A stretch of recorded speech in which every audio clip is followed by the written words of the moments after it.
um ecotox descentralizado, já fizemos vários em Lisboa, também já fizemos alguns no Porto, e é sempre um gosto, até porque também é a minha cidade, poder vir aqui, poder conversar um pouco consigo. E, portanto, num momento, eu diria, particularmente importante, com, enfim, alguns temas de atualidade, mas pelos quais começarei de resto, mas também gostaria, depois de conversar um pouco e o que é que o diferencia do governo que está hoje em funções. Mas não posso deixar de começar pela atualidade.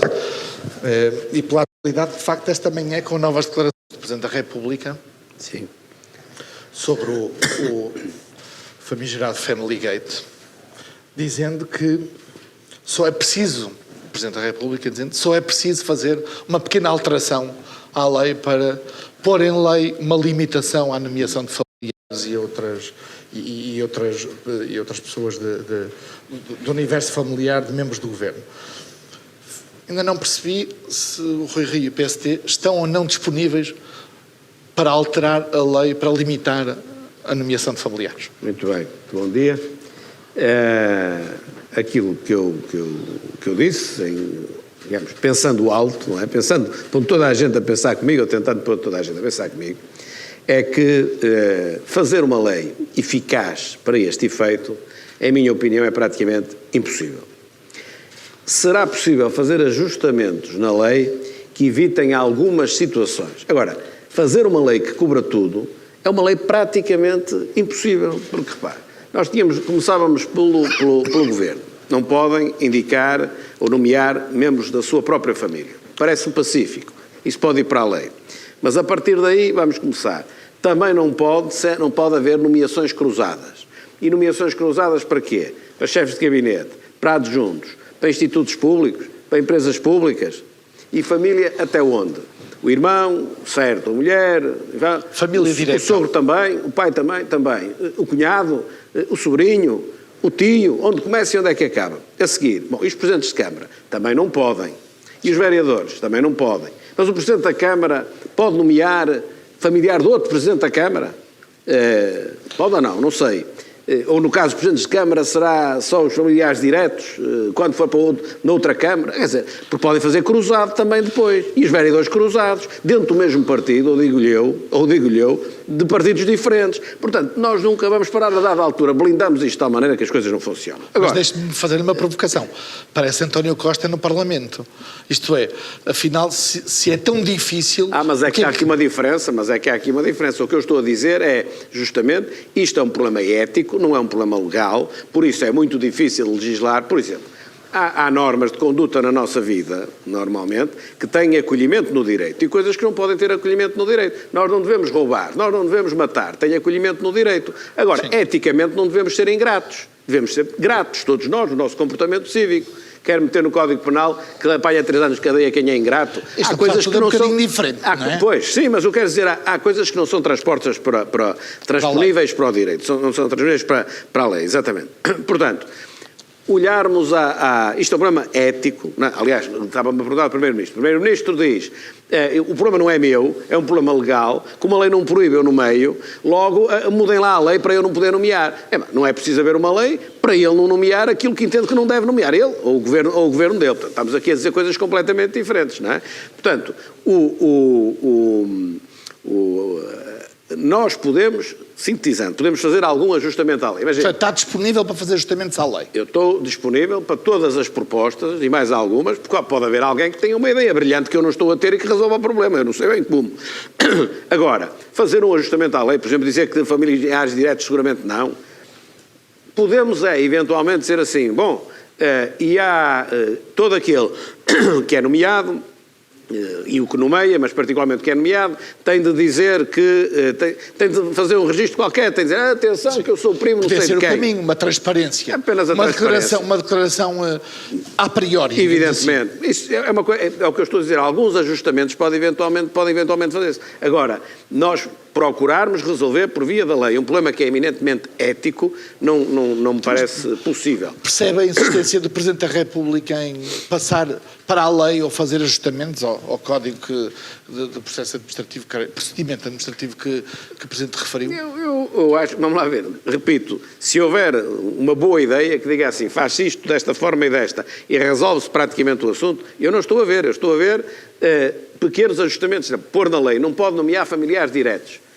Pronto, está bem, mas olha, por exemplo, no Conselho de Ministros, o Primeiro-Ministro continuaria a poder nomear os ministros que nomeou, porque nenhum deles é familiar direto dele. Não é? Portanto, quer dizer, isto não é fácil. E depois do que eu disse, em períodos pré-eleitorais, a tendência normalmente é para o disparate, porque o legislador, os partidos políticos neste caso, tenderão a uma demagogia, não é? Dizer, a bater cada vez mais, se calhar neste momento o PS seria o mais rigoroso para tentar limpar tudo isto que tem feito. Este é um problema deste governo ou dos partidos de poder, incluindo o PSD? Eu acho que é as duas coisas, ou seja, eu acho que isto é uma cultura muito própria do Partido Socialista, mais do que nos outros partidos. Mais? Sim, isso eu estou convencido que sim. Ou seja, o Partido Socialista, ao longo da sua história, foi sempre mais numa lógica familiar. Familiar, eu agora não quero dizer exatamente só familiar de família, pode ser familiar da família socialista, digamos assim. Pronto. É uma marca muito mais forte no Partido Socialista do que nos outros, mas os outros também não estão imunes a isto. Isto é evidente. Mas eu tenho que insistir na dimensão da lei ou da ética, porque deixar esta discussão aos princípios éticos de cada um, na verdade, também não acrescenta nada ao que já existe. E, portanto, pergunta-se, mas então, porquê é que se trouxe esta discussão e este problema à dimensão política e pública? Mas há aqui uma questão importante que o próprio Presidente da República referiu e bem, não é? Aquilo que era o sentido crítico da sociedade portuguesa para este efeito, sim, há 40 anos, não é a mesma coisa que há 20 e muito menos que agora, sim, não é? Ou seja, há 20, 30 anos... não se achava bem, mas não tínhamos um sentido crítico tão apurado. Agora acha-se muito mal. E isto é normal, porque os princípios e os valores vão evoluindo. E a crise, provavelmente, e as exigências da austeridade também, e a pressão sobre as famílias e sobre os portugueses. Leva as pessoas, naturalmente, também a ser mais exigentes. Há um conjunto de fatores que levou a isto. E, portanto, neste momento, o sentido crítico é maior e mais apurado. Obviamente que o governo, neste caso, os partidos, neste caso, têm de ter mais cuidado com isso. E depois também, deixe-me cá dizer uma coisa, os partidos também evoluem e podem os partidos ter, num dado momento, determinados pecadilhos e depois, mais à frente, não ter. Como no PSD. Como no PSD. Em todos os partidos. Ou então não ter e vir a ter mais tarde. Isto é assim, não é? A Comissão de Transparência era o sítio certo, ou é o sítio certo para discutir isso, ou o Governo deveria, por exemplo, apresentar ele próprio uma proposta? Existe lá essa coisa, essa Comissão de Transparência, que é a Comissão eventual. Não é uma coisa, pronto. Já que existe, pode-se discutir ali, mas se não existisse era na primeira Comissão da Assembleia da República, é o sítio óbvio para se apresentar propostas dessas, para quem quiser apresentar essas propostas, não é? Como digo, eu não estou contra, porque eu não estou contra. Eu acho que se pode fazer ajustamentos... Não será pelo PSD que não serão feitos ajustamentos à lei? Acha que não se vai resolver totalmente o problema? Acho que não, porque é um problema ético, não é um problema legal. Repito o que eu disse, posso fazer alguns ajustamentos, sim senhor, e ficar um bocadinho melhor. Agora, ter a ambição de dizer nós vamos resolver um problema ético pela lei é aquilo que acontece normalmente nas comissões da transparência. Quando saímos, não é, fazemos uma data de erros e condicionamos uma data de coisas que não devíamos condicionar em nome de uma transparência que na verdade não é transparência nenhuma, é só para parecer transparente. Tenho que pegar no tema da transparência e da Comissão da Transparência, porque aí, creio, o PSD teve um papel importante. Sim. Nomeadamente digamos, a expressão é minha, furar o que eram as expectativas a quando da criação da própria Comissão, que vai no tempo que ainda não era líder do PSD. Fui chamado à Comissão como individualidade. Eu ainda nem estava deu o seu contributo. Sim, estava muito longe de ser presidente do PSD e fui lá falar, convidado pela Comissão. Há 3 anos ou há 2 anos. Há quase 3 anos, seguramente. Mas a Comissão acaba por não pôr um travão, pelo contrário, deixa portas bastante abertas à manutenção de um problema que é hoje identificado de forma geral e que o Dr. Rio também, que também já identificou antes e depois de ser líder do PSD e na função, que é a relação e eventual conflito de interesse entre advogados e deputados. Porquê é que o PSD apresentou aquelas propostas e subscreve aquele projeto que hoje é conhecido? Isto, assim, e em direto, é fácil de pôr as pessoas a pensar connosco. Quando depois vamos só para manchetes e para notícias, dá habitualmente a destruição e a demagogia. Vamos lá pensar nisto. O que se está a dizer, o que estavam a dizer é que um advogado não pode ter, ele próprio, se for deputado, não pode defender o Estado nem litigar contra o Estado. Eu não tenho a certeza, para ser sincero, nem deputado sou,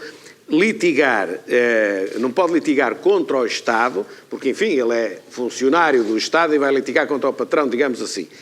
Bem, não sei se está ao contrário. Eu ainda não percebi se está ao contrário, porque eu não estou lá na comissão. É que o contrário é mais grave, litigar a favor do Estado. É mais grave porquê? Porque ele é escolhido pelo Estado para litigar a favor do Estado. Quando é contra, é o particular que escolhe. Aí não tem problema. Portanto, estamos a ver a questão até um bocado ao contrário. Onde pode haver favor é eu ser escolhido pela Câmara Municipal ou pelo Estado ou não sei o quê, porque está lá um amigo, não digo que seja um primo, mas está lá um amigo que me escolhe. Portanto, aí devia... Bom, mas alguém que é deputado não pode litigar nem a favor nem contra o Estado. Penso eu que está correto e é pacífico. Isto é absolutamente pacífico. Agora, aquilo que se está a dizer é, mas se ele pertencer a uma sociedade de advogados, essa também não pode. Então pegue numa sociedade de advogados, que tem 100 advogados, que tem 200 advogados, até que pode ter 300 eventualmente, mas que tenha 20, que tenha 12, que tenha 15, e porque um deles se lembra ser deputado, todos os outros estão condicionados e não podem trabalhar com se calhar tem que fazer uma suspensão da sua atividade de advogado. Não, então vamos continuando. Pode, não é de advogado, é de sócio. Sócio. Pode, mas nada impede, também estamos no domínio da seriedade, nada impede que ele formalmente não seja sócio, mas possa fazer aquilo que não deve fazer enquanto elemento de ligação com aqueles que são os colegas de escritório. Portanto, também estamos aqui muito perto de tentar fazer pela lei aquilo que não é fazível pela lei, ou que é muito dificilmente fazível pela lei. Mais ainda, a condicionante é, tudo bem, mas é se ele tiver mais de 10% da cota. Se tiver menos de 10% da cota, ele já pode.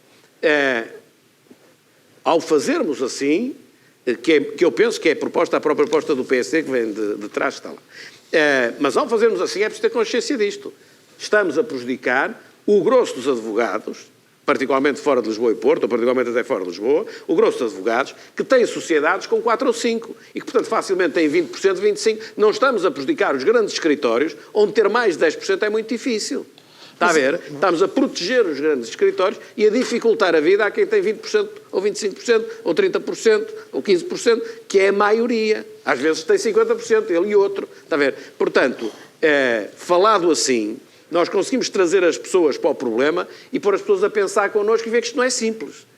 Através de flashadas, de notícias, de títulos, parece que ninguém é sério e todos andam ali para o negócio. Estou à vontade porque eu nem sequer advogado sou. E depois, litigar contra e a favor e tal, o advogado. Bom, e então se ele for arquiteto, pode trabalhar para uma Câmara Municipal, e se for engenheiro civil também pode, e se for economista também pode, então porquê só os advogados? Está a ver? Estou à vontade, não sou sequer advogado. Portanto, tudo isto deveria ter uma ponderação de seriedade, e a seriedade não é nas medidas que nós tomamos, é a forma como nós estamos a tentar resolver o problema. Se é de forma séria ou se é só tentar mostrar aos outros que somos sérios.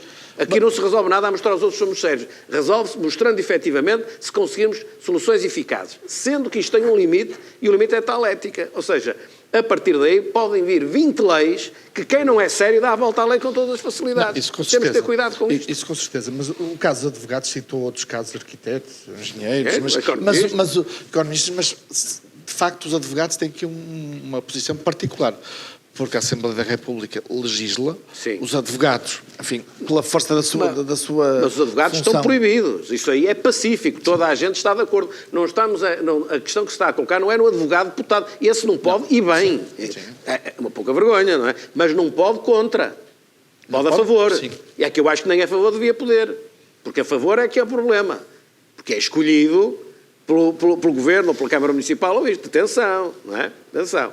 Portanto, o a favor também é até eventualmente mais grave. O advogado não pode. O que estamos aqui a questionar é se a sociedade de advogados em que ele está inserido deve poder ou não. Ou se todos os demais, os outros 2, os outros 3, os outros 4, os outros 100, os outros 200, devem ou não poder. Porque aquele decidiu ser deputado. E se ele suspender formalmente, informalmente, só suspende se eticamente tiver essa formação. Está sempre à consciência. Agora é preciso criar aqui algum princípio ou alguma regra. Não era suposto que esta lei, e eu creio que o objetivo, o espírito com que isto foi criado foi precisamente para proteger o Estado da influência dos grandes escritórios e das grandes sociedades, não tanto dos pequenos, porque esse aí, de facto, pela natureza da sua dimensão, tem uma relação com o Estado, obviamente, diferente dos grandes escritórios. O que é que espera que permita os trabalhos desta comissão? No que é que isto vai dar? O que é que espera que O que eu espero destas comissões, nunca espero coisa boa, desde 1995, que assistia à primeira rodada de transparência, a partir daí nunca espero coisa boa, porque tende sempre para a demagogia, completamente para a demagogia. Tenta trabalhar sempre para as notícias, para os flashes, para cada um parecer mais honesto que o outro, e no fim não há honestidade nenhuma, porque repito o que disse, quando eu faço as coisas para tentar parecer sério, não é sério. Não é? Tenho de ser eficaz naquilo. E a eficácia depende muito, digamos assim, da componente ética de cada um. Portanto, nós devemos ir até ao limite do possível. A partir do limite não vale a pena, porque é eminentemente ético e andamos ali a enganar-nos uns aos outros. É assim. Assim, por exemplo, a questão das declarações de rendimentos, por exemplo, que é um depósito. Olha, a declaração de rendimentos, quando eu fui deputado, e fui deputado mais do que uma legislatura, portanto saio de uma e entro noutra, tinha de se entregar de rendimentos e património. Tinha de se indicar, aliás, o património é mais importante até que o rendimento. Sim. Tinha de se entregar em triplicado. Portanto, quando eu deixei de ser em 1995 e tomei posse outra vez em 1995, entreguei 3 porque saía, 3 porque entrava, entreguei 6.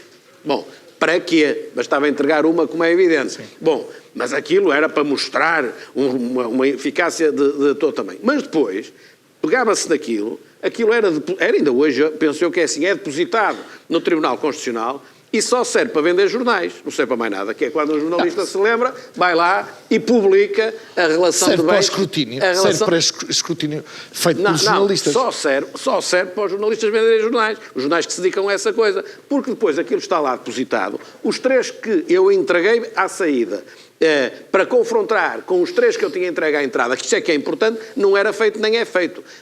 Penso que nesta revisão agora da lei que se está a fazer, isso vai ser consagrado através da criação de uma entidade dentro do Tribunal de Contas, do Tribunal Constitucional, que vai aferir isso.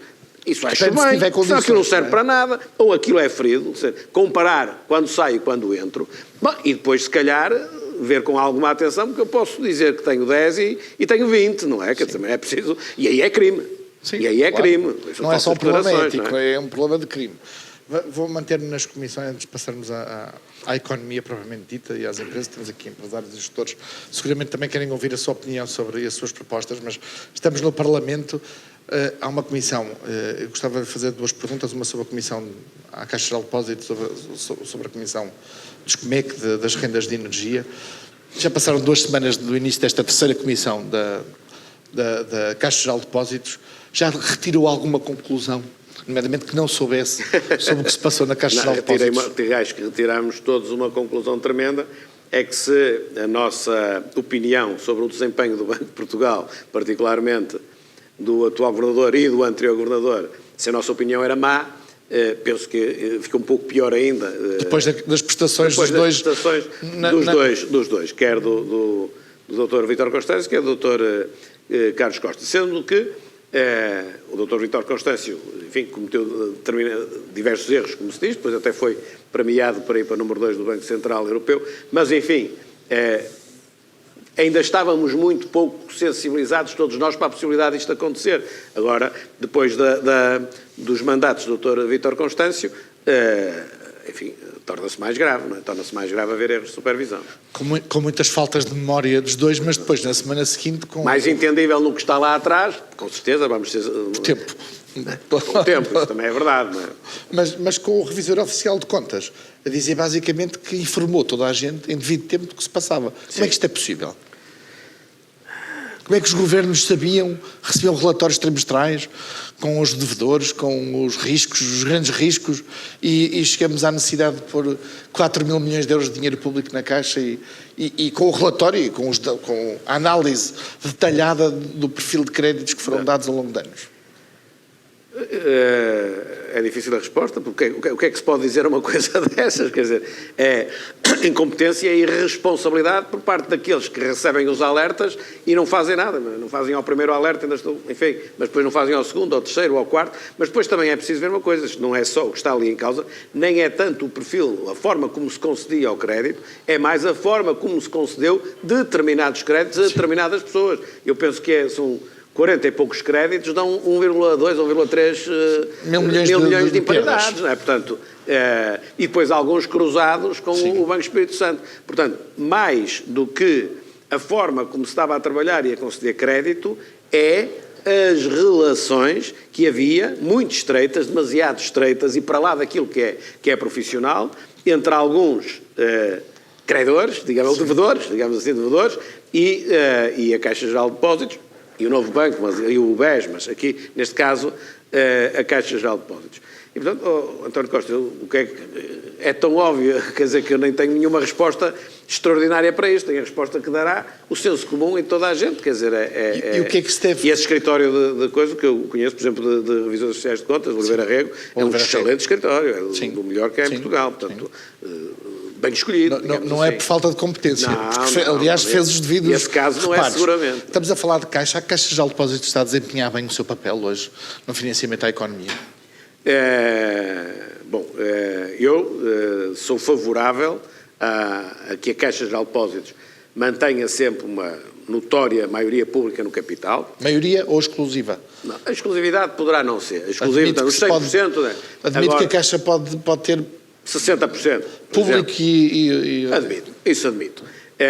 Mas que tem de ter uma maioria de capital pública clara. E a maioria pública clara visa justamente isso. Atenção, também não sou contra que tenha os 100% como tem tido. Sim. Mas enfim, estou aberto... Não estou aberto a uma discussão para o privado ter 51%, não é? Mas estou aberto, enfim, à possibilidade de introduzir lá critérios de gestão. Quando estive aqui no Porto, procurei fazer o mesmo, por exemplo, com as águas do Porto. Mantê-la claramente pública, mas eventualmente com alguma participação privada para garantir uma gestão mais eficaz. Que depois acabou por não acontecer, continua 100% pública, o concurso ficou deserto, porque se calhar eu exigi tanto, não é, em defesa do público, não é se calhar, é que foi assim mesmo, que depois a parte privada os 40%, acho que eram os 40%, ficava 60-40, acho que era, já não me lembro bem, não foram atrativos.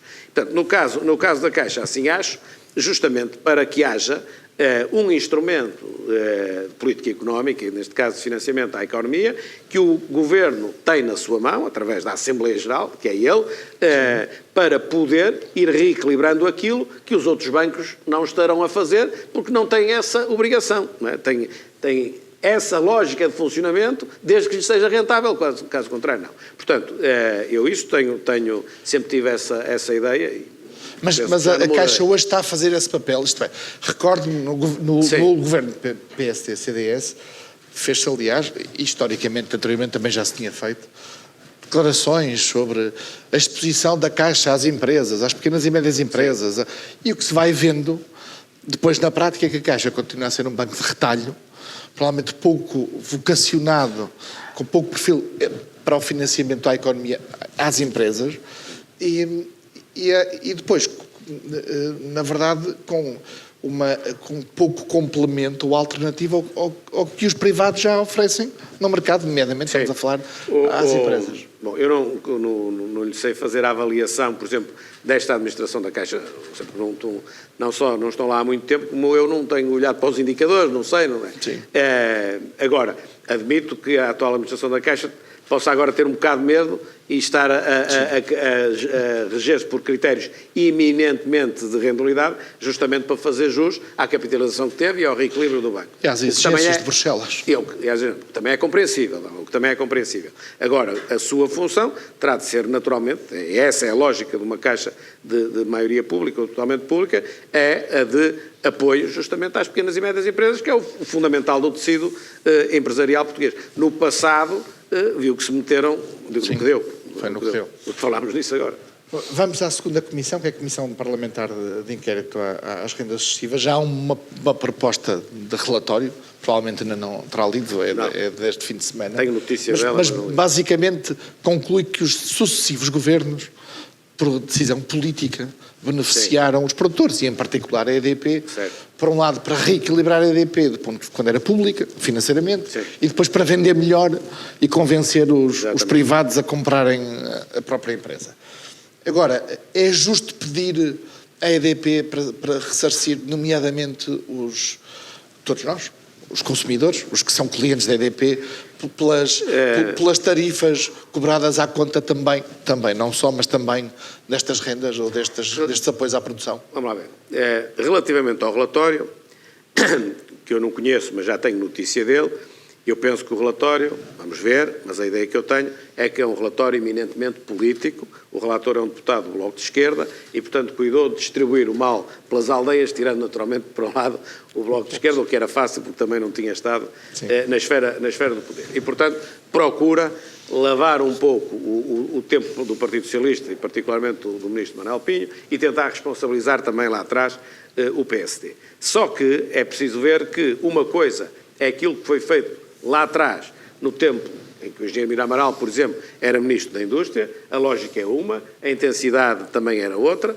e outra coisa foi depois tudo aquilo que se passou no eixo do tempo, que veio a perpetuar e a agravar aquilo que já começava a não fazer tanto sentido assim. E, portanto, se nós temos as chamadas energias limpas, não é?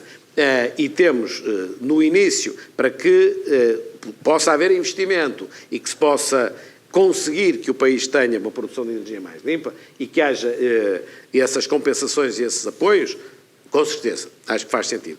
A partir de uma dada altura, nós temos de fazer o reequilíbrio e ver como é que devemos ficar. E esse reequilíbrio, neste momento, eu acho que está feito muito mais a favor da EDP do que está feito a favor do contribuinte ou a favor do... Depois, quem fala com as pessoas mais, tecnicamente mais apuradas nessa matéria, contam histórias que efetivamente têm uma certa irracionalidade na forma de gestão, porque há vento à noite, não é? E à noite não se produz e não há possibilidade de armazenar a energia.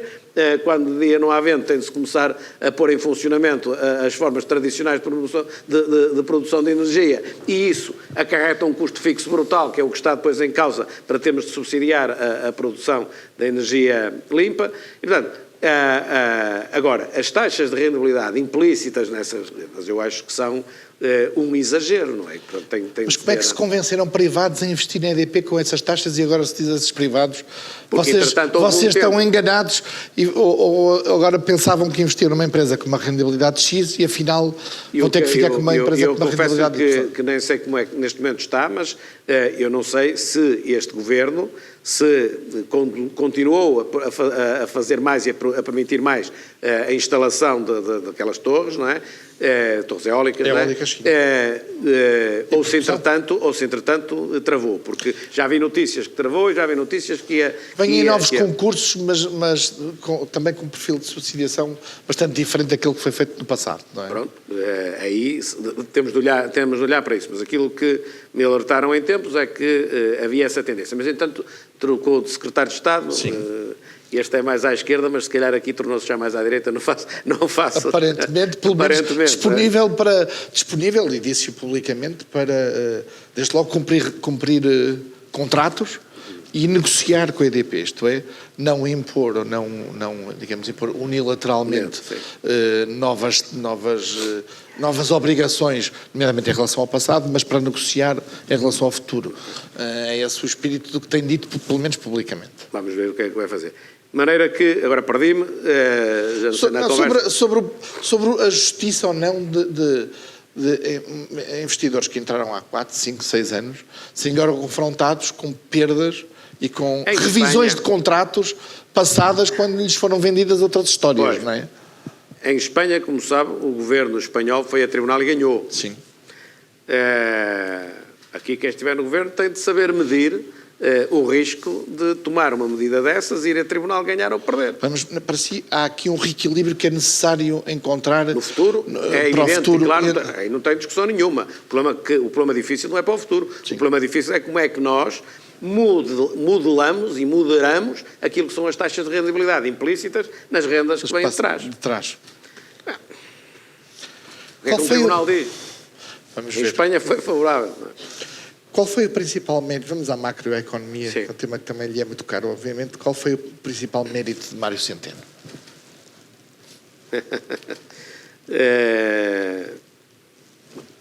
O principal mérito é naturalmente o resultado final em termos do déficit, que não da dívida pública. Aliás, ainda ontem voltei a ver notícias, acho que foi ontem ou anteontem, no telejornal, que depois de termos pago tudo ao FMI, vamos começar agora a pagar tudo ao BCE e tal. E isto dá ideia, as pessoas olham para isto, veem aquela notícia e dizem assim, epá, que bem que isto está. Tínhamos pedido emprestado no âmbito da Troika ao FMI, já pagámos tudo. E agora vai ao BCE, já vamos pagar tudo ao BCE, isto está a correr lindamente, estamos a pagar o que devemos. Não estamos a pagar o que devemos, estamos a pagar o que devemos àquele credor, estamos a endividar noutros credores, portanto, o valor... Mais barato. Mais barato? Mais barato. Não, é assim que deve ser feito, como é evidente, está a trocar dívida com uma taxa mais elevada por uma taxa menos elevada, portanto, mais baixa. Não, do ponto de vista da gestão financeira. Agora, a notícia dada, no quadro habitual das meias-verdades deste governo, a notícia dada é para induzir as pessoas, e as pessoas que eu aqui estou a dizer é perto de 10 milhões, porque poucas pessoas descodificam isto, e dizem assim, que gestão tão bem feita, que aquela coisa terrível com a Troika, aquela dívida terrível, já está quase toda paga. Pois está toda paga, mas a dívida pública aumentou. A nossa dívida pública hoje é maior do que era quando Mário Centeno chegou. E a nossa dívida pública no fim deste ano vai ser cerca de 20 mil milhões de euros mais elevada do que era em 2015. Eu com isto, podemos agora ir para o segundo capítulo, dizer se estou de acordo ou se estou em desacordo. Já lá Mas vamos, é factual, isto é factual, não há nenhuma redução da dívida. Agora, para ser mauzinho então e fazer igual ao governo, digo assim, o que há redução é uma redução no rácio da dívida. Pronto, e assim também sou é mauzinho. importante. Porquê? Não, também é Porque importante. depois 10 milhões também não sabem o que eu estou a dizer. Se eu disser há uma redução do rácio da dívida, ninguém percebe o que eu estou a dizer. Portanto, isto é eu fazer ao contrário daquilo que o governo está a fazer. Ou seja, a relação entre a dívida e o produto está melhor, pronto, isto é positivo, mal fora se assim não fosse. Agora, a dívida em valor absoluto está maior. As taxas de juros incidem não sobre o rácio, mas incidem sobre o valor da dívida. Qualquer oscilação da taxa de juros que possa haver tem uma dimensão brutal do ponto de vista orçamental, porque a dívida em valor absoluto é cada vez maior. Pronto, para eu não fugir à questão que me está a colocar. Bom, o mérito do Ministro das Finanças é, efetivamente, conseguir conter o déficit.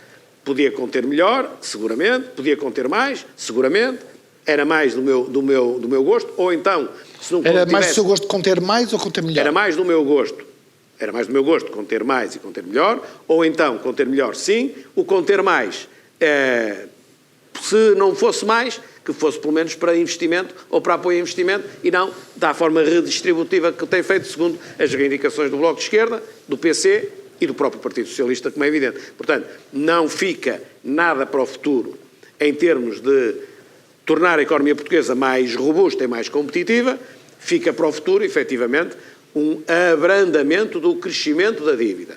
Que é isto que fica para o futuro, um abrandamento do crescimento da dívida. Nós temos 45, não é? Desde o 25 de abril, 45 orçamentos, todos eles com déficit. Lá está, não podemos dizer, bom, e então os primeiros ministros, os ministros das Finanças são todos iguais, cometeram todos o mesmo erro. Não é assim, porque o déficit, uma coisa é termos déficit quando a dívida pública está num dado patamar, outra coisa é continuarmos a ter déficit quando ela está mais elevada, uma coisa é termos déficit quando temos a economia a crescer fortemente, outra coisa é termos déficit quando temos a economia a decrescer. Portanto, isto tudo não é diretamente... É comparável, mas... Mas há contexto. No contexto, com certeza. E, portanto... mal fora, se nós tivéssemos agravado ainda o déficit, acho que o atual Ministro das Finanças e o atual Governo aliviaram o déficit, não tanto por convicção, mas fundamentalmente por imposição de Bruxelas. Se me perguntar a mim, eu digo ao contrário, eu digo exatamente ao contrário, e quem me conhece quase desde miúdo sabe que ao contrário. Eu não entendo que o déficit deve ser, eu nem digo que deve ser reduzido, porque há contextos para ter superávit e contextos para ter déficit. E, portanto, o saldo orçamental controlado, de acordo com aquilo que é a situação económica em cada momento, não é porque Bruxelas manda, tanto me faz que Bruxelas manda como não manda. São regras de boa gestão, são regras em função do futuro do país e é isso que se deve fazer. Não preciso de Bruxelas a mandar nada. Eu é que quero ao contrário. Eu é que quero em Bruxelas dizer se é assim para nós e bem, é assim para a França e é assim para a Alemanha. Ou é assim para a Itália, que não tem sido. Que não tem sido. Portanto, o rigor para os países do Sul, particularmente para nós, neste caso, com tudo que tivemos, não é exatamente o mesmo rigor. E aquela indicação de 3% que vem do Tratado de Maastricht, leio-a eu como o déficit máximo em situações em que a economia tem efetivamente de ter déficit por força de um crescimento económico baixíssimo ou negativo, não é? Eu ouço várias vezes dizer que este governo não criou Agora, isto fez uma pergunta, devia fazer a outra, não é? O que ele fez de bem... Já lá vai. Eu tenho a certeza que vai descobrir coisas para identificar o que ele terá feito de mal, mas eu gostava de lhe perguntar... Diz várias vezes que este governo não contribui para a competitividade da economia, nomeadamente das empresas. Nada.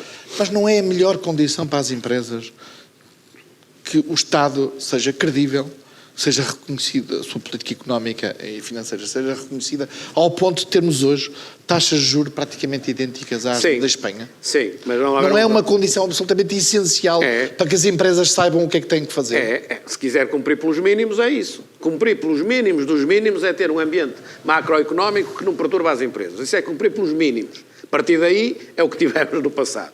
Coisa diferente é dizer assim, e eu agora tenho de identificar uma estratégia de crescimento económico e de desenvolvimento, mas isso já são as outras políticas, de crescimento económico. E então, se eu tenho de ter uma estratégia sustentada de crescimento económico, se eu tirar a palavra sustentada, pode ser pelo consumo, que é como eles fazem. Não, estratégia sustentada de crescimento económico eu não posso ir pelo consumo. O consumo é a consequência do que eu quero, não é? Peço desculpa, é o que eu quero, mas tem de ser uma consequência do crescimento. Portanto, eu tenho de fazer o crescimento pelas exportações e pelo investimento. E o consumo aparece como consequência, particularmente o consumo privado, porque o outro, quanto menos, em minha opinião, melhor. Bom, se eu tenho esta estratégia de crescimento, tenho então de ter um ambiente macroeconómico minimamente equilibrado, certo? Mas depois eu tenho de ter políticas públicas que apoiem as empresas. Então, essas políticas públicas que se situam em diversos patamares, pode ser a carga fiscal sobre as empresas, efetivamente. Pode ser a própria legislação fiscal. Já não estou a falar da carga fiscal, estou a falar da legislação fiscal. Encostada à legislação fiscal, no que concerne à legislação fiscal e a tudo mais, até aos licenciamentos nas câmaras, a questão da burocracia. Combater a burocracia. Olhar para a legislação laboral. Olhar para a legislação fiscal. Olhar para o sistema de justiça no que à economia concerne. Olhar para a formação profissional. Olhar para todos aqueles elementos que são os elementos fundamentais para criar condições de competitividade às empresas. E isto este governo não faz e este nunca fará. E todos nós, a começar por mim se calhar também, lá no início, em 2015, achávamos que não iam fazer, mas sei lá, isto é como quem joga no Totoloto, até podia sair. Agora, o passado do tempo pensamos, mas podia sair como é que podia sair? Então, se é suportado pelo Bloco de Esquerda e pelo PCP no Parlamento, o grupo parlamentar do PS é até mais pequeno que o do PSD, portanto, se não é sequer o maior grupo parlamentar, não é? É o segundo maior, e está suportado pelos outros dois, como é que vai ter, suportado pelos outros dois, uma política que seja agradável ao investimento privado, que é, na minha ótica, a peça nuclear para o crescimento económico? É praticamente impossível, porque são dois partidos adversários da iniciativa privada. Deixe-me fazer-lhe uma pergunta muito concreta, falou aí uma série de coisas. Compromete-se a baixar a carga fiscal Sr. Primeiro-Ministro? Lá está. Eu vi umas notícias também, umas notícias não. As notícias até não estavam mal, os títulos é que estavam mal. Se o PS ganhar, a carga fiscal não sobe. E se o PSD ganhar, a carga fiscal não desce. E a gozarem um bocado com isso. Não. Aquilo que o Primeiro-Ministro, nesse aspecto, do ponto de vista político, para mim, teve mal, mas teve bem no sentido da transparência daquilo que disse. E eu dou a resposta e estamos a dizer os dois exatamente o contrário. O Primeiro-Ministro diz assim: se eu ganhar as eleições, não vou baixar a carga fiscal. Ponto final, parágrafo. Foi o que disse. Foi o que ele disse. Só não diz se a vai subir e eu desconfio que sim. Pronto. Mas isso logo se vê. E eu digo o contrário. Eu não a vou subir e tudo vou fazer para descer. Mas não se compromete com a descida. Comprometo, digo já como é que me comprometo. O Partido Socialista, ganhando o Partido Socialista, os portugueses podem ter a certeza que a carga fiscal fica na mesma ou sobe. E ganhando o PSD, têm a certeza que a carga fiscal fica na mesma ou vai descer, na medida, naturalmente, do possível. Como é que até onde é que eu me posso comprometer? Posso me comprometer justamente com isto, com uma intenção, que é justamente para não me acontecer a mim aquilo que acontece normalmente a praticamente todos, que é ninguém, vá lá, e nesse aspecto o Primeiro-Ministro agora teve melhor, está a ver, porque eu estou a dizer, eu discordo, mas estamos claros agora o que é que ele pretende e o que é que eu pretendo também. Eu entendo que a carga fiscal tem atingiu um patamar brutal, não é? Acho que até já passou, sinceramente, até já passou o limite do possível para não abafar e não constrangir a própria até porque está muito concentrada, sabemos, numa percentagem de famílias e de agregados que pagam a maior parte desse esforço, não é? Porque infelizmente também infelizmente os outros não têm rendimentos para pagar. A distribuição é o que é. E tudo procurarei fazer. Em cada orçamento eu procurarei ver. Tenho aqui a possibilidade de baixar um bocadinho, não é? Baixar brutalmente. É baixar um bocadinho, e depois mais um bocadinho, e depois mais um bocadinho. E a mesma coisa lhe posso dizer relativamente ao peso da despesa pública no produto. Não é possível, também está muito alta, não é possível eu dizer assim, eu vou descer a despesa pública no produto de uma forma... Não, mas é possível eu, em todos os orçamentos, fazer a conta e dizer assim, isto tem de baixar, imagina, 0,2, ou 0,3, ou 0,4. E para o ano mais 0,2 ou 0,3, e para o ano mais 0,2, a baixar. Tem sido exatamente ao contrário. Bem, o peso da despesa no PIB, às vezes não é. Pronto, sim, varia um bocadinho. Mas relativamente mas está muito alto, e relativamente à carga fiscal, essa é claro. Mas a carga fiscal deste governo, e por essa afirmação do Primeiro-Ministro, é claro, é uma política assumida e ele acha que assim está bem. Eu acho que assim está mal. Não se quer comprometer com o número, mas com o objetivo, mas pode-se comprometer com uma prioridade.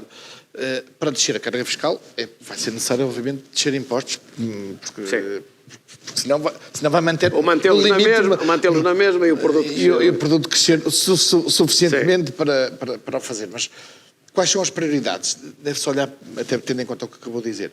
É para o IRC? É descer o IRC nas empresas? É a sua prioridade, olhando para os vários impostos, ou é olhar para o IRS e para o consumo? Lá estamos na mesma. Isto aqui a conversar é muito fácil e depois o problema é a notícia que sai e o título que sai disso.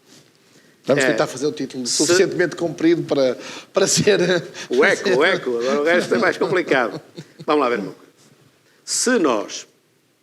Se a nossa obrigação quando estamos na vida pública, que é a minha filosofia, se a nossa obrigação quando estamos na vida pública é apostar no futuro do país, não apostar na popularidade do governo amanhã, mas sim no futuro do país, de médio e longo prazo, não é? É óbvio que eu, quando for gerir a carga fiscal, pode ser reduzir ou pode ser só gerir, quando eu for gerir a carga fiscal, eu tenho de privilegiar aquilo que, para mim, mais garantias me dá de no futuro estarmos melhor. Sim. Se eu lhe estou a dizer, não lhe disse, mas está implícito, que o crescimento económico é absolutamente vital para, não só para pagarmos a dívida, mas fundamentalmente para conseguirmos as receitas que precisamos para ter melhor saúde, melhores reformas, melhores serviços públicos, melhores transportes públicos. Se é isso, então eu tenho na hierarquia das minhas prioridades, e então, sendo profissão economista ou gestor ou queira, obviamente mais lógico assim se torna, na gestão da carga fiscal, privilegiar a redução ou o ajustamento naquilo que mais garantias me dá para mexer nas variáveis que me vão permitir um melhor futuro. Portanto, quer concretizar, não quer concretizar, é para ficar gravado e para não haver títulos que induzam um erro. A política fiscal tem de olhar para aquilo que é vital para as empresas, no sentido de haver fundamentalmente portanto, mais investimento privado. Descida de IRC, uma descida de outros impostos que afetam a atividade empresarial.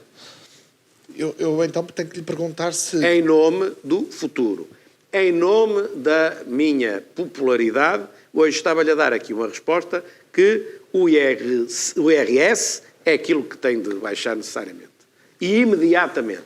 Isto para colher votos. Para ser sério, para ser correto e para olhar para o futuro do país, até porque não interessa nada ser Primeiro-Ministro de outra maneira que não ser essa. Hoje ser Primeiro-Ministro é uma tarefa dificílima, não é?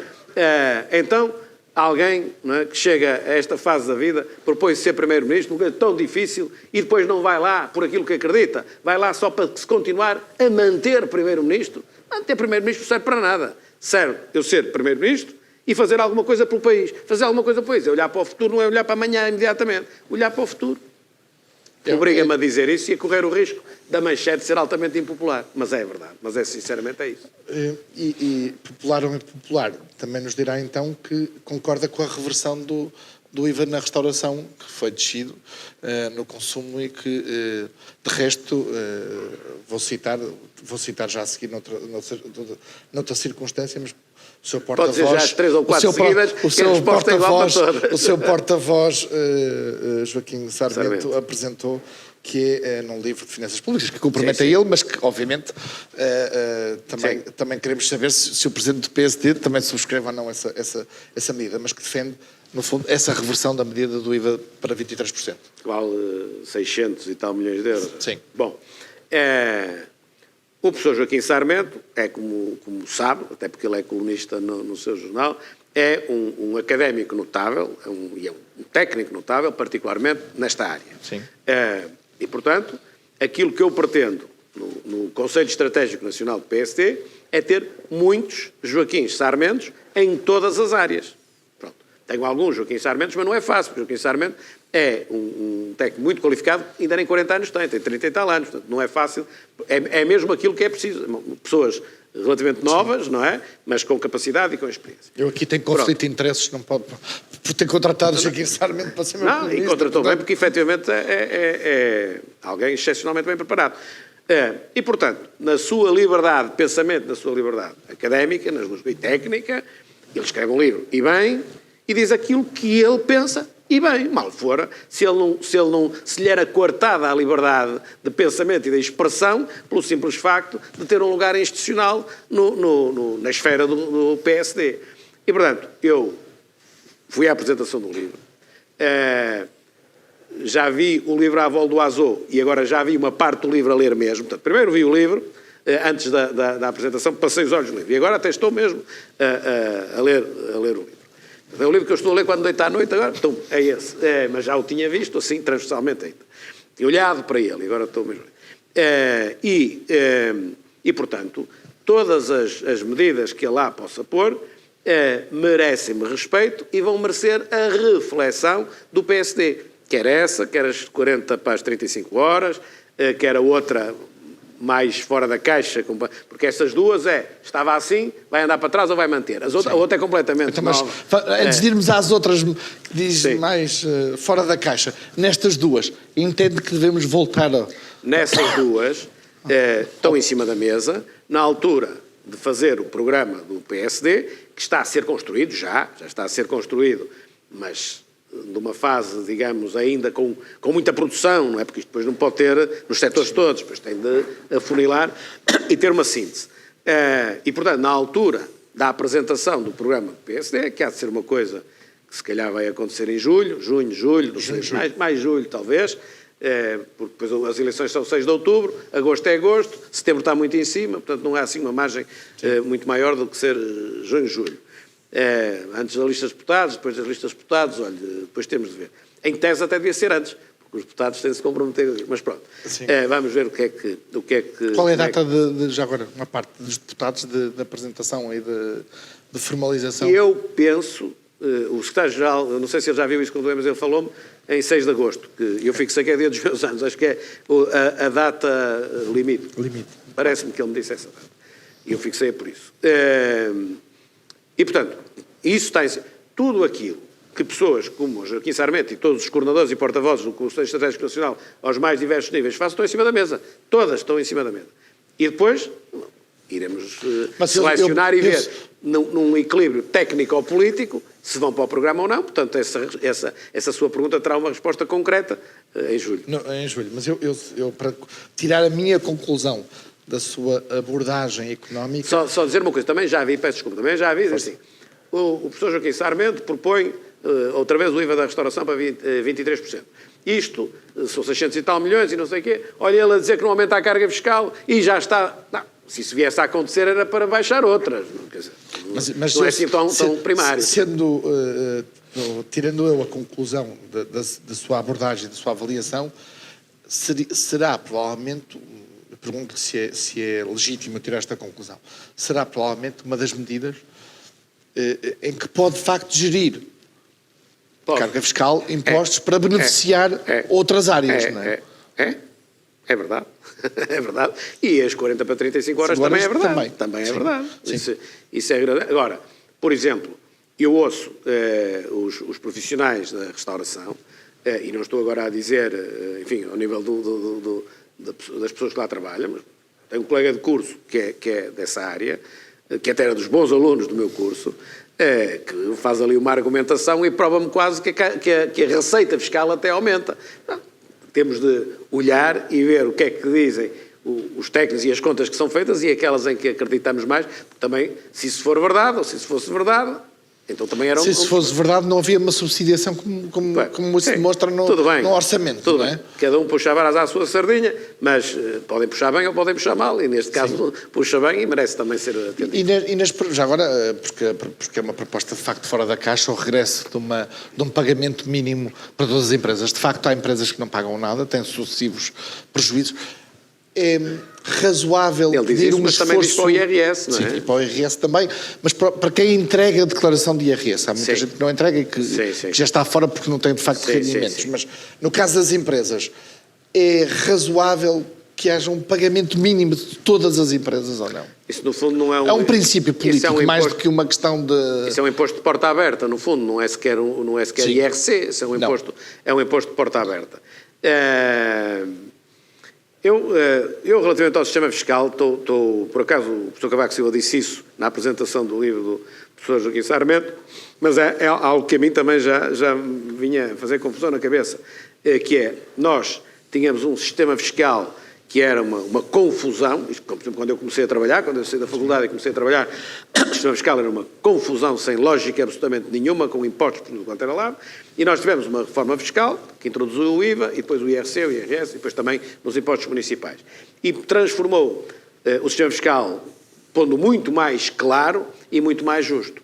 Entretanto, de lá para cá, particularmente nestes últimos anos, ele tem sido outra vez desvirtuado. E, portanto, é mais o adicional ao IMI e é mais taxas diferenciadas para isto e para aquilo. É uma confusão já de todo tamanho. E aquilo que está a dizer, se formos por aí, ainda vai abrir mais a confusão, porque já vamos chamar IRC a uma coisa que não tem nada a ver com rendimento, né, direto. Tem a ver com existência. Mas o imposto de porta aberta também já se paga de certa forma, porque tem taxas que paga a Câmara, etc. E tal.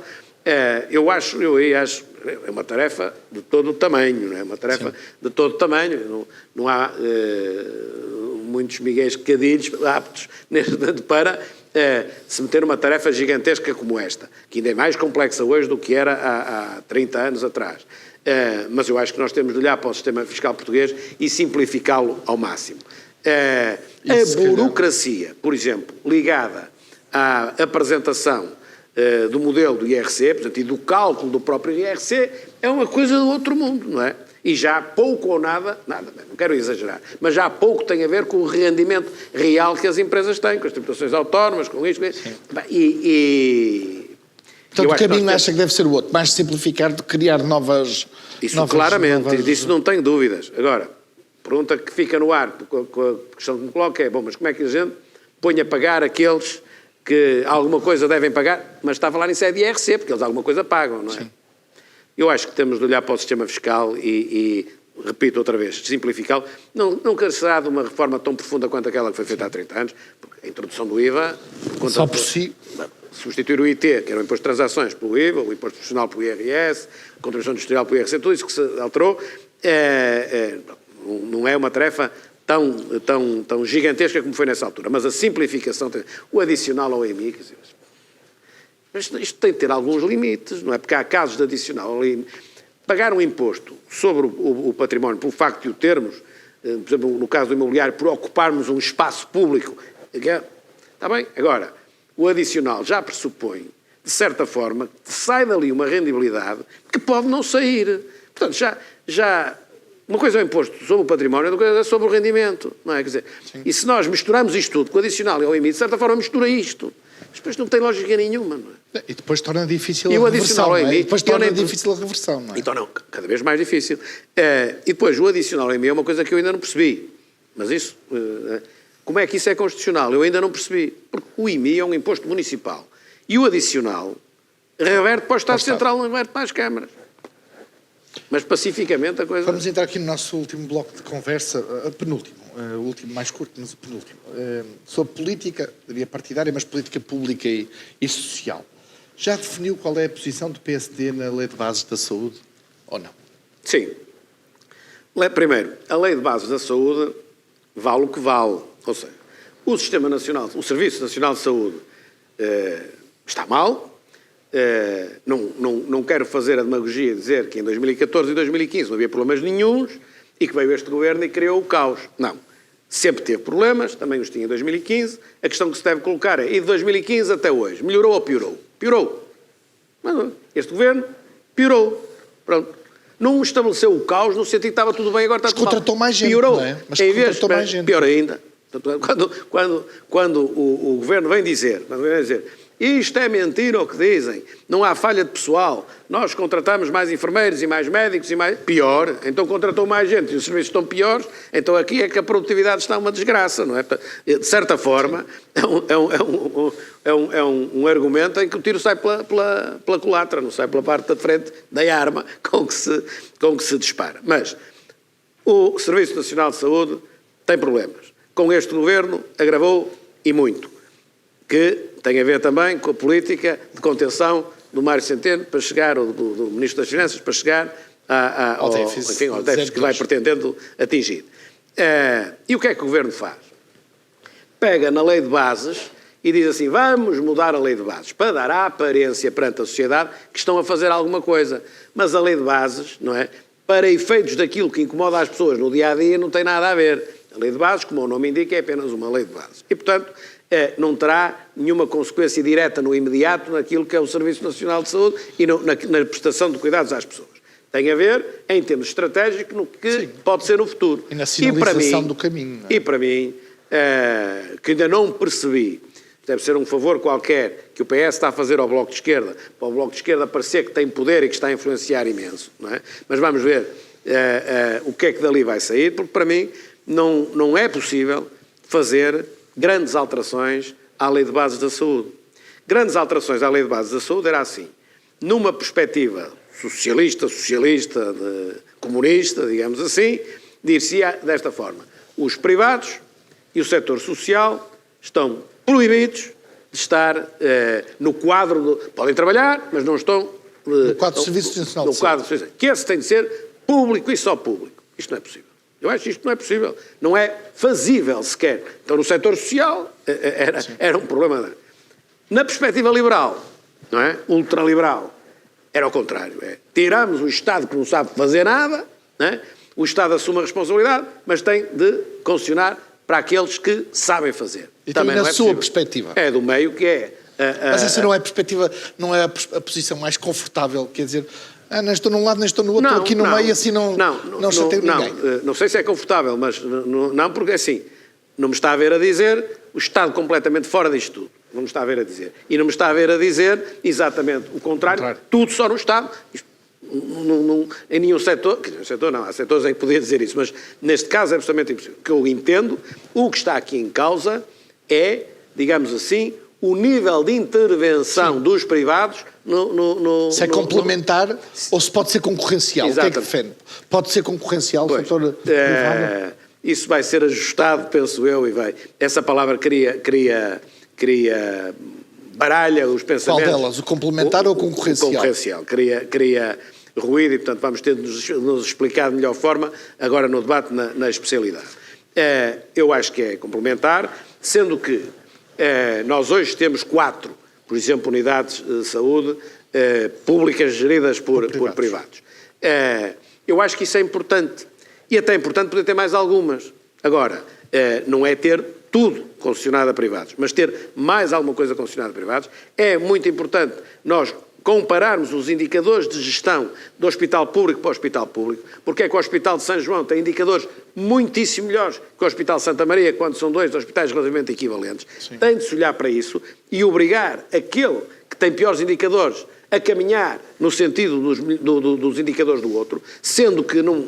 Eu, por exemplo, tecnicamente não sabia fazer isso, porque não é só olhar para o número, depois é preciso ver as condições em que o número é atingido, com certeza. Portanto, isso tem de ser feito por quem sabe fazer e por técnicos da gestão hospitalar. Mas nós temos de conseguir isso. Mas, em paralelo, também devemos ter modelos privados neste sentido, não é privado-privado, é privado no sentido de gestão privada do hospital público, porque se esses também, por sua vez, conseguem indicadores ainda melhores, nós temos de conseguir, naqueles que são públicos e geridos pela parte pública totalmente, atingir os melhores indicadores. Portanto, digamos que se eu tiver uma distribuição normal, não é? E depois tenho ali, eu devo reduzir a amplitude, devo reduzir o desvio padrão e devo pôr a média a caminhar cada vez para melhor. Portanto, é este movimento que deve ser feito. E aqui os privados, em minha opinião, têm também um papel. Não o papel de tomar em conta, até no bom sentido do termo, mas não o papel de tomar em conta do Sistema Nacional de Saúde. A responsabilidade é do Estado. O Estado tem de cumprir a Constituição e não está a cumprir a Constituição. Repare que o Partido Socialista, o Bloco de Esquerda, etc. e tal, o Partido Comunista e tal, grandes defensores da Constituição, na prática não a estão a cumprir, porque a Constituição diz que o português tem de ter acesso a um serviço que é tendencialmente gratuito. Ele é tendencialmente gratuito, mas o acesso é que não. Penso que são 2,7 milhões de portugueses com um seguro de saúde. Se há 2,7 milhões de portugueses com seguro de saúde, e dos quais alguns pagam no mesmo, nem sequer é a empresa, é porque não têm acesso. É para ter acesso. Portanto, não estamos a cumprir a Constituição. E aquilo que deve comandar é o cumprimento da Constituição. Se depois o serviço é 100% público ou com participação de privado, eu penso que para o utente isso não conta para nada. O utente quer é ter o acesso e boa qualidade. E o Estado o que tem de fazer é garantir isso. E para garantir isso tem de ser ele e tem de ter também a concorrência, não é concorrência, não é agora em concorrência, e tem de ter a colaboração, exatamente, a participação do setor privado. Mas não, percebi bem o ponto que quer, não me disse se vai votar a favor ou contra a proposta que está. Isso vai depender daquilo que for a proposta final, que não, para já, a coordenadora do Bloco de Esquerda diz que andam a negociar secretamente. Portanto, se é secretamente, lá atrás e tal, obrigou o Primeiro-Ministro no último debate quinzenal a dizer, é verdade, andámos a conversar ali atrás da porta. Portanto, o que é que eles estão a conversar atrás da porta, não sei, vamos ver o produto final. Esse produto final vai à Comissão de Saúde e vai à especialidade, e na especialidade nós iremos fazer propostas de alteração. Dentro daquilo que for depois o produto final. Porque também lhe digo, imagine que esta conversa toda, porque da forma como eu estou a dizer, é impossível dizer assim, só Estado. Não pode sair de lá uma coisa destas. E, portanto, se calhar há uma grande conversa para parecer que vão fazer uma revolução e depois no fim na prática sai coisa parecida, até porque lhe digo isto não tem um efeito prático direto, são linhas gerais. E, portanto, nas linhas gerais, se calhar estão para aqui a vender uma coisa que depois nem sequer tem... O Presidente da República tem insistido muito para haver uma lei de bases que seja aprovada por uma maioria parlamentar, nomeadamente com a participação do voto a favor do PSD. E bem, em minha opinião, bem. E, portanto, estando eu de acordo com o Presidente da República, o que é que me compete fazer? Compete-me ser sério nisto. Ou seja, eu podia fazer isto, mas isto não é do meu feitio. Diz assim, como o Sr. Presidente da República está a defender esta posição, venha ao que vier dali, eu voto contra para criar aqui uma crise. Não é honesto isso. Portanto, venha ao que vier, eu vou ver. Serve, eu voto a favor, porque assim é que eu estou a ser honesto, não é? Não serve, votarei contra, como é evidente. Votaremos. Vamos lá testar também a sua frontalidade noutro tema também difícil. No dia 16 há a apreciação parlamentar do diploma sobre os professores. O que é que o PSD vai fazer? O PSD vai apresentar uma proposta concreta. Aquilo que, primeiro, nós não vamos colaborar para que a Assembleia da República se substitua ao Governo.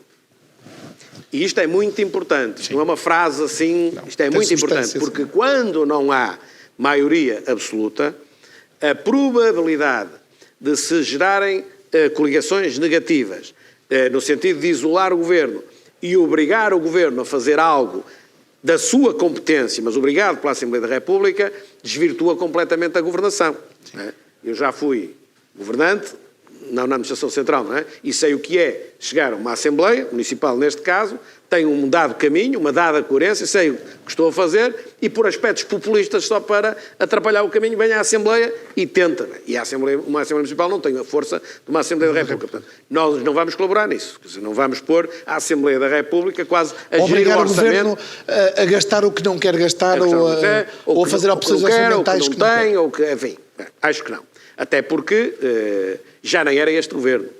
Praticamente já nem era este Governo, porque para este orçamento temos a Lei Travão, portanto isto já é próximo Governo, nem sequer se sabe qual é. Portanto, dito isto não fazemos, que eu suspeito que é o que o Bloco de Esquerda e o PCP gostariam que o PSD fizesse.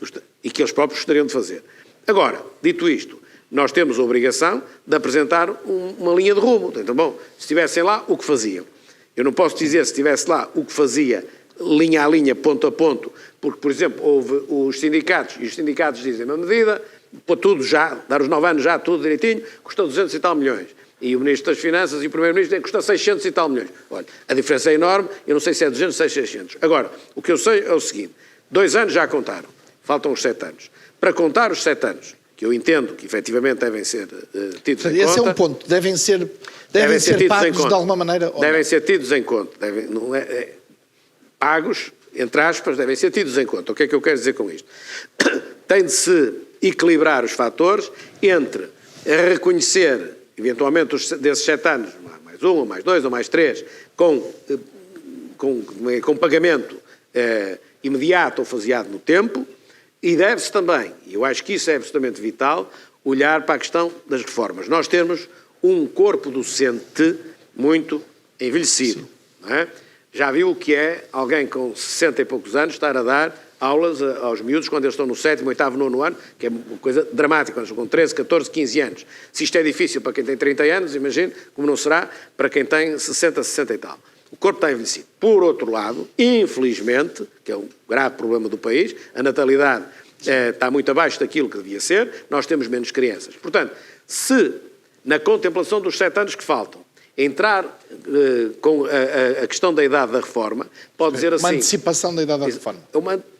Uma antecipação da idade da reforma para aqueles, não é dizer que a partir de agora os professores passam-se a formar com 64 anos. Mas aqueles que terem um bónus, digamos assim, nos 7 anos contarem 1 ano, ou 2 anos, 1 ano e meio, ou então 5 anos contam 1 ano e os outros 2 são pagos, que arranjar... Portanto, entre pago, entre reforma, entre tempo, eixo do tempo, eu penso que é possível encontrar uma solução equilibrada e agradável. Se depois os sindicatos mais à esquerda a aceitariam, já não faço a mínima ideia, mas acho que podemos fazer uma coisa equilibrada. Porque no caso concreto dos professores, existe isto. Desses professores que possam ir mais cedo para a reforma, alguns, é preciso fazer contas, e por isso é que eu não lhe posso dizer linha a linha como vamos dizer, alguns não acarretam despesa. Porquê? Porque não têm sequer de ser substituídos, infelizmente. Mas é verdade. E, portanto, a despesa mantém-se, sai de um ministério, vai para o outro ministério, mas não aumenta. Não é? Até pode reduzir um bocadinho. Há outros, naturalmente, que indo para a reforma fica a despesa no Ministério da Segurança Social e vem nova despesa com aquilo que vem substituir. Sim. Portanto, neste equilíbrio todo, eu acho que nós conseguíamos boa vontade. Agora, o que eu acho, não tenho bem a certeza disto, não é? Ninguém tem. Mas o Governo também acha que esta guerra com os professores lhe terá algum caráter de simpatia junto da maioria da população e, portanto, não dialoga, porque isto é uma questão apenas de dialogar, ainda nem estamos sequer nas medidas. É mesmo uma questão de dialogar ou uma questão de orçamento? E de justiça relativa, porque se o Governo entende isso, se calhar entende que os portugueses em geral também se calhar olham para esta medida como uma medida que cria uma injustiça, seja a outros profissionais da função pública, seja ao setor privado. Eu contraponho, certo, agora estamos aqui os dois a falar, e quando vem com a norma dos juízes, é o contrário, é exatamente ao contrário. Então como é que podem ser as duas populares?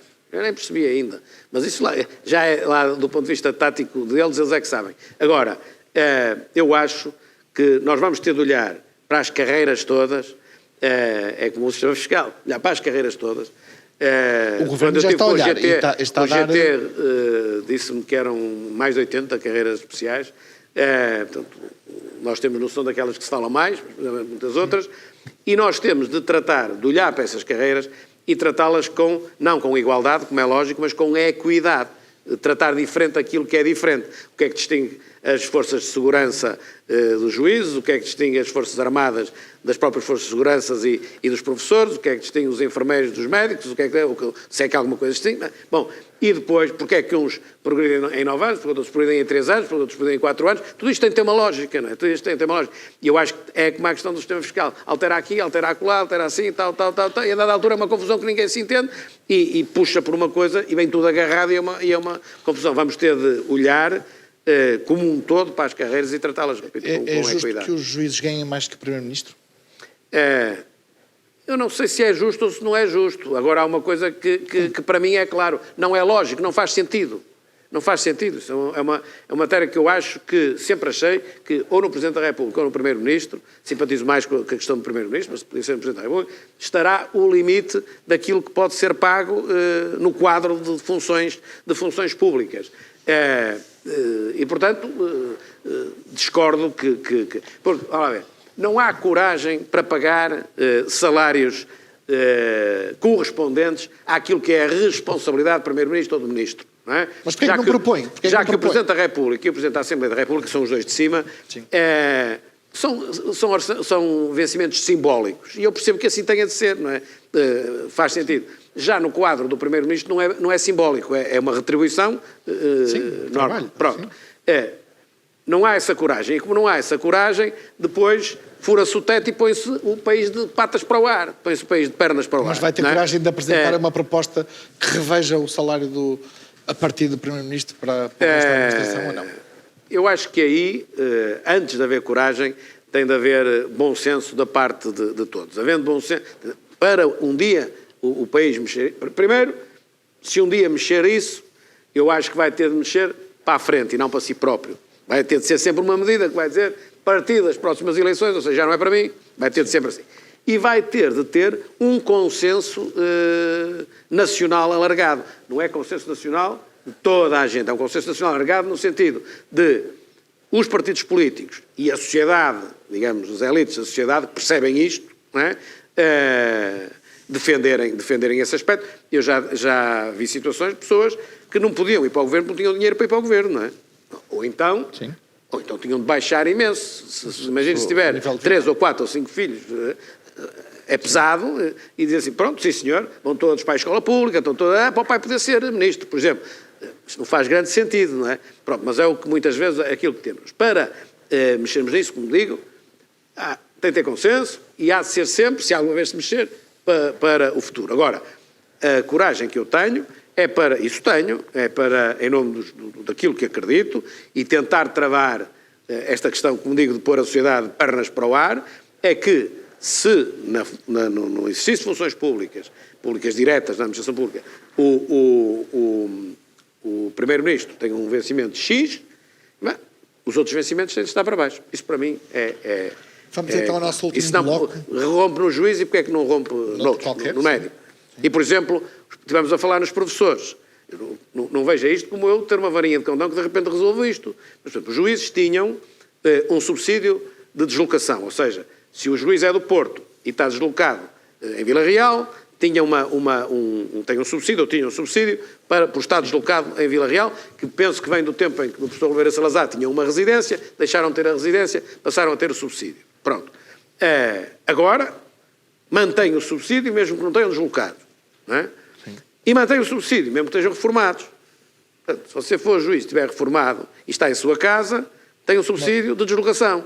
E se a sua mulher também for juíza reformada, tem 2 subsídios de deslocação. Para a mesma casa não há deslocação nenhuma. Bom, confronto isto com os professores. Os professores estão colocados, sei lá onde, não têm subsídio nenhum. O professor é um quadro superior também da administração pública, teve de tirar uma licenciatura, é uma função vital para o desenvolvimento de Portugal. Vital, não é? Que tem sido um bocado proletarizada. E temos de melhorar, de alterar. Portanto, não veja nisto que eu estou a dizer que amanhã altere tudo, porque não é possível alterar tudo. Mas veja nisto que eu estou a dizer a sensibilidade para isto ter mais justiça e, acima de tudo, mais equidade, que essa é que é a palavra correta. Os 10 milhões têm de ser portugueses, têm de ser tratados com equidade, não é com igualdade, repito, equidade. O que é diferente tem de ser tratado diferente e o que é igual tem de ser tratado igual. Para o nosso último bloco, e porque estamos a semanas das europeias, me estranho que seria se não ouvíssemos também sobre europeias. É favorável à criação de impostos europeus ou não? Não. A criação de imposto europeu, nos termos exatos em que isso possa significar, que é o Parlamento Europeu cria um imposto, seja ele qual for, de caráter europeu para o orçamento europeu, Para o orçamento não. comunitário. Até porque isso ia contra a soberania fiscal dos países. Mas é para aí que estamos a caminhar, não é? Ou que a União Europeia está a caminhar, como uma alternativa a financiar digamos, o orçamento europeu. Para ir europeu. buscar o orçamento comunitário está mais difícil, porque saindo o Reino Unido baixam as receitas e aumentam as despesas em algumas matérias que têm mesmo de ser. No caso da segurança, por exemplo, é uma matéria clara, no caso da política de migrações também é uma matéria clara. Portanto, temos mais despesas que não tínhamos e temos menos receita. Nessa busca de receitas, pretendem criar receitas europeias, no fundo. Consignadas na prática, consignadas na Europa. Aquilo que está em cima da mesa parece-me justo, que é a criação de taxas ao nível das transações digitais, não é? Acho que assim que tecnicamente... Das tecnológicas, do Facebook, Google... Mas porquê é que lhe parece justo?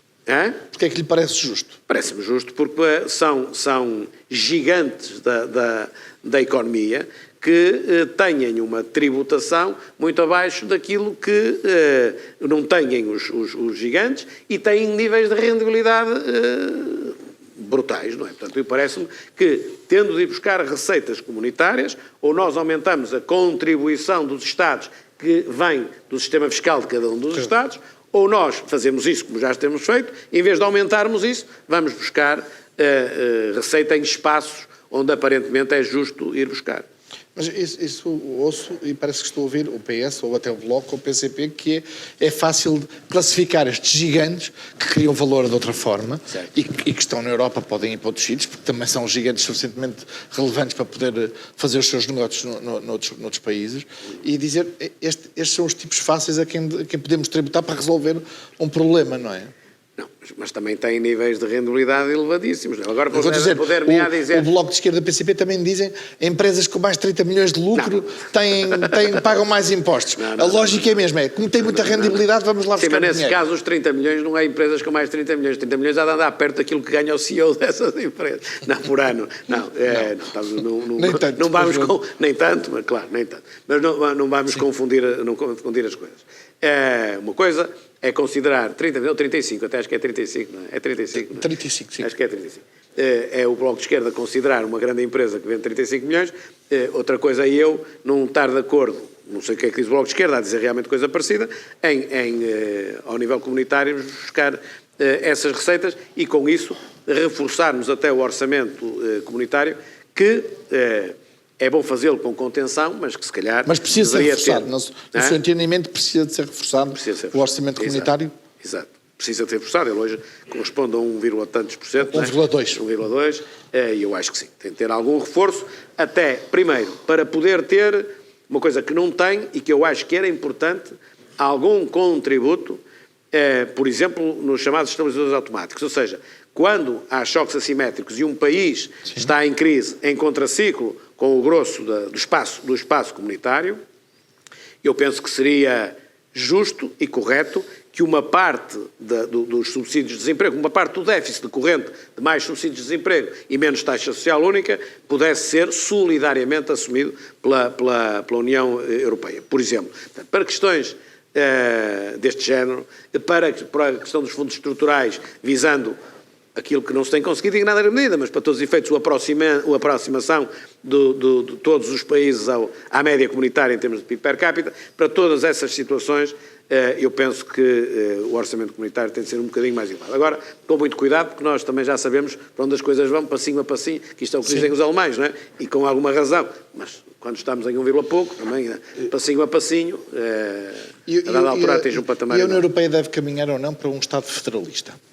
É uma das decisões, diria, é uma das discussões, é estratégica, não é imediata, mas que vai ditar muito o nosso futuro coletivo a médio e longo prazo.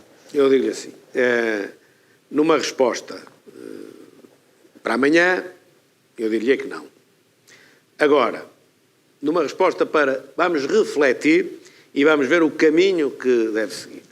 Aqueles que defendem, por exemplo, uma Europa federal, argumentam, por exemplo, que os Estados-membros acabariam, se calhar, por ter mais autonomia e mais força num Estado federado do que da forma como estamos, em que é uma confusão de todo tamanho. E, portanto, uma vez perfeitamente demarcado, como é nos Estados Unidos da América, por exemplo, ou em parte, por exemplo, nos Länder alemães, sim, mas mais nos Estados Unidos,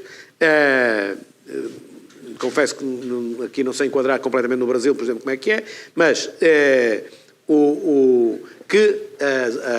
digamos, a autonomia reforçadíssima está mais do que marcada, não há interferências vindas do Estado Federal e que, portanto, acabam até por ter mais capacidade. Eu não sou especialista nisso e, portanto, como lhe digo, no imediato, não, nem vejo como, por exemplo, eleger um Presidente da República da Europa. Não estou a ver como é que havia a necessária aproximação cultural, emocional, política, a fosse quem fosse. A chanceler Merkel, talvez a única personalidade, mas mesmo que pudesse ter isso, mas... Acho que é a sua sensibilidade alemã a falar. Mas é a personalidade europeia que se impõe por si própria, mas seguramente que se houvesse eleições, haveria de haver do lado socialista também um outro candidato. Mas sim, o que eu quero chegar não é... Onde é que temos figuras na Europa que nos possa dar alguma aproximação? Nós podemos ir, por exemplo, para um Ministro das Finanças europeu, que de facto tenha competências como têm os Ministros das Finanças nacionais. Vê isso possível a curto, médio prazo? Com competências como os Ministros das Finanças nacionais, não. Acho demais. Agora, que haja um reforço do controle, sim. Olha, e qual é um bom resultado para o PSD para as europeias? O PSD, da última vez nas europeias, teve em coligação com o CDS 27,7%. Se retirar o CDS, portanto, o que é que o CDS pode valer? Os 7%, 8%, portanto, o PSD teve 19%, 20%. Portanto, um bom resultado é subir muito. Um muito bom resultado é ganhar. Portanto, contenta-se com 22%, 23%, já vai classificar como um bom resultado? Não. Porque nas suas contas já é mais do que o PSD teria se tivesse ido sozinho nas últimas. 22, claro, mas por isso é que eu disse subir, e depois fiz assim um compasso de espera de uma fração de segundo e disse muito, justamente para evitar o ridículo, dizer assim, olha, tem 21%, já subiu. Não pode ser, isso não pode ser. Obviamente que o muito não está quantificado, mas temos de subir substancialmente. Significativamente e substancialmente. Muito, isso é bom. Muito bom. É ganhar as eleições. É ganhar as eleições. Ainda não ouvi falar sobre o MOVE 5.7 de Miguel Morgado, que diz não socialista e que alguns dizem não Rio, se quiser. O que é que pensa desse movimento? Acrescenta alguma coisa à reflexão política do centro-direita em Portugal? Eu não quero ser deselegante e as pessoas têm liberdade de fazer tudo e mais alguma coisa. Deixa-me dizer uma coisa que me parece óbvia. Se o 5.7 ou outros números quaisquer nascessem em Vila Real, ou em Chaves, ou em Bragança, não existiam. Portanto, é uma realidade, penso eu, mais de ordem mediática do que propriamente de implantação real na sociedade. Portanto, não é necessário... E com isto eu não quero ser agressivo para aquele movimento em concreto. Estou a dizer, da forma como isto funciona, deriva muito da relação de 2, 3, 4 pessoas com 2, 3, 4 jornalistas, e é mais isso que lhe dá existência, porque, como repito, se tivesse força, se fosse pujante, até se impunha a partir de Braga, de Vila Real, de Évora, de Beja. Mas há um ponto mais... E é válido para muitas outras. Há um ponto relevante, independentemente dessa avaliação, que a direita e o centro-direita precisam dessa reflexão ou não vê necessidade sequer dessa reflexão, nomeadamente nesta altura? Uma reflexão sobre o que é a social-democracia em 2020, 2019, diferente do que era em 1974, 75 ou no pós-guerra, sim, com certeza, isso é uma reflexão que se está permanentemente a fazer. Agora, não vamos confundir, porque há duas coisas que eu sei que a social-democracia não é. Não é o socialismo, nem é o liberalismo. Não é? Portanto, aí é uma discussão estéril, não é? Se me dizer que a social-democracia deve caminhar para começar a nacionalizar e a amarrar mais a economia ao Estado, vale a pena. É uma discussão que não tem sentido. Quem assim pensa, salta e é melhor ir para o PS ou mais para a esquerda ainda. A mesma coisa, se é assim, bom, o Estado deve ter a participação mínima dos mínimos, deve ser só regulador e não deve ter interferir mais, isso também já não é social-democracia. Agora, hoje a social-democracia não é tão apertada como era há 40 anos, ideologicamente, até Sim. mais largo. Cabem naturalmente pessoas que defendem um pouco mais a intervenção do Estado, como cabem pessoas que defendem menos e que defendem um pouco mais, digamos, a componente liberal na política e na economia em concreto. Mas isso torna muito diferente do Primeiro-Ministro, que no exercício prático não diz muito diferente disso. Olha, aqui eu tenho oportunidade. O PSD é um partido de centro. E, por exemplo, nestas eleições europeias, o PSD candidata-se contra os movimentos de extrema-direita que têm surgido por esses países fora, na Europa. O PSD é de centro e candidata-se contra a extrema-direita. Não é uma ponte para a extrema-direita, contra. O PS é um partido de esquerda que é uma ponte para a extrema-esquerda. E isto é uma diferença muito grande. Nós somos do centro, somos de direita, somos de centro. E não somos ponte para a extrema-direita. E o PS, centro-esquerda, não é de centro, é mais de esquerda, é uma ponte para a extrema-esquerda. Logo aqui tem, lá fora e aqui em Portugal? Aqui em Portugal, seguramente. Não é? Aqui em Portugal, seguramente. Não é? Lá fora, eu penso que será mais segundo as conveniências, não é? Penso eu. Mas aqui, seguramente. E mais ainda, com afirmações de fidelidade e de lealdade a esta solução política para o futuro. Sim. Não estou a inventar nada e aí até só devo aplaudir, tal como aplaudi quando diz, não baixo a carga fiscal, quando diz gosto da geringonça e é assim que deve continuar, esta clareza, discordo, mas a clareza está bem.